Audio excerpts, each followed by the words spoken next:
même si je le prends personnellement, hein, des fois je suis énervé, je suis pas du tout d'accord avec lui, et je mets vraiment un point d'honneur à le remercier, parce que c'est un énorme cadeau que quelqu'un te fait quand il te critique ouvertement. Ça peut te permettre d'avoir une vision que tu n'aurais jamais pu avoir. Et je pense que un truc dont on parle très peu, qui est très très très, très sous-estimé, c'est la self-awareness, la capacité et même l'awareness en général. Donc le fait d'être attentif et de voir ce qui se passe, que ce soit dans tes pensées, dans tes actes, dans les décisions que tu prends, et aussi dans ce qui se passe autour de toi.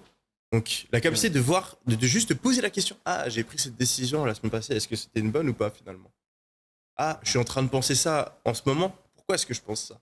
Je me sens comme ça, pourquoi est-ce que je me sens comme ça? Donc le fait de s'analyser constamment et de réussir à prendre du recul sur soi-même, pour moi ça fait une énorme différence, parce que tu vas justement pouvoir corriger le tir, alors que la plupart des gens, bah, ils ont ce filtre où ils voient les choses d'une certaine manière, et ils sont forcément, t'es forcément d'accord avec toi-même. Et donc, tu n'arrives jamais à voir tes convictions qui sont fausses. Comme le dit Nietzsche, les convictions sont les plus grands ennemis de la vérité que les mensonges. Quand tu es convaincu d'un truc, ça te rend aveugle Bien sûr. à l'inverse. Excellent. Et c'est un très gros problème du cerveau humain. Carrément, excellent. Et toi, c'est quoi tes défauts et tes... Mes défauts et mes qualités? Moi, je dirais que... Lui, il a pris cher cette semaine. Ah ouais? Il a eu le droit à une petite session avec moi où il a pris très cher. Ouais.